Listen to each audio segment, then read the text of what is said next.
Hey, what's up, folks? Here's what's going on today. I'm filming right now on a modified 10 to 18 millimeter that's designed specifically for like the APS/C, the crop sensors, and specifically I got this lens for the T7i, but I've modified it, and I'll show you what I did here in a sec. It's real simple. EFS lens. This is an EFS lens modded. It's that simple. Just got to cut off this ring. I used a hacksaw and handheld it. It was very simple. The hardest part about it was unscrewing the mounts here, and then the two little tiny screws in here. You really need like a little tiny screwdriver to get to those. That's it. Very simple to mod it. I should have made a video about it, but I didn't. Oh well. And by no means am I the first person to do this, but I was bored and I wanted to try it. And then after I try things, I like to share them with you guys. So I modified it and put it on a full frame, which I'm filming with now. It's at 14 millimeter. And the reason I'm inside here is because it is so darn hot out. And this works perfectly because I'm in a little tight area. This is a super wide lens, especially on the full frame. So listen to this. I'm shooting right now at 14 millimeter, which is about the widest you can go, because if you go wider, look what happens to the edges here. See how that... So anyways, so about 14 is kind of the sweet spot here. And if you try to take a photo at 10 millimeter, the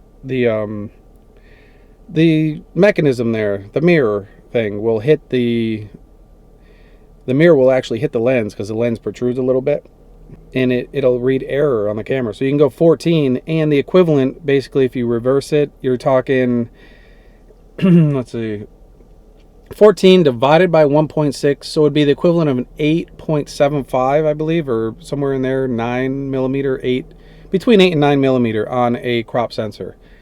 So this is what you're getting here, and I just wanted to test it out. I just did it because I was bored. Why not?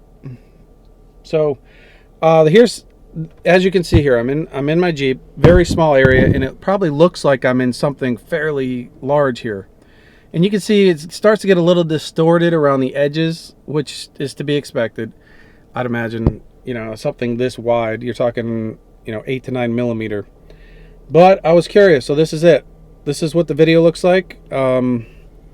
Let's show you some photos.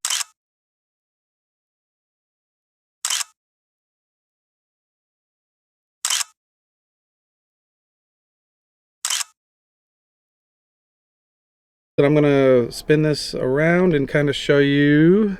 Let's see. And what's really nice about this is you can kind of figure the inside of most vehicles are about the same size, so you can see how much of the shot I'm getting. And if you've done anything with any kind of photography or video work in a vehicle, you know how hard it is to get the whole dashboard and the whole vehicle. And this does a pretty good job. And I'm just sitting right here in the front seat. So there you go. Look at that flickering. See that? I don't have the anti-flicker on apparently. But anyways, so yeah, and again, this is the Canon 10 to 18 millimeter. I've got it modded to fit on my my full frame 6D Mark II. So just to give you an idea, I'll put it on the crop sensor, the T7i, and I'll film it at its lowest at the 10 millimeter, and we'll compare the video. Okay, so this is the T7i at the 10 millimeter, and let's zoom in. They're zoomed all the way into 18 millimeter on the T7i. Sound might be a little different. I didn't hook up the mic to this. I had it on the 6D, but so this is an idea of the difference with the 6D Mark II at 14 millimeter, and then the T7i at the 10 millimeter on the 10 to 18 millimeter. Okay, this is an f4.5 to f5.6 aperture lens, so it's not great in lower light. I'm not in fantastic light here, but I am outside.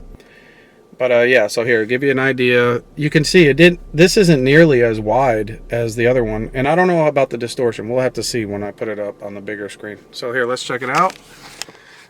Let's go around here, the Jeep. Let's see what we got here. So let's see, you can kind of see how wide it is. And all right, let's get some photos.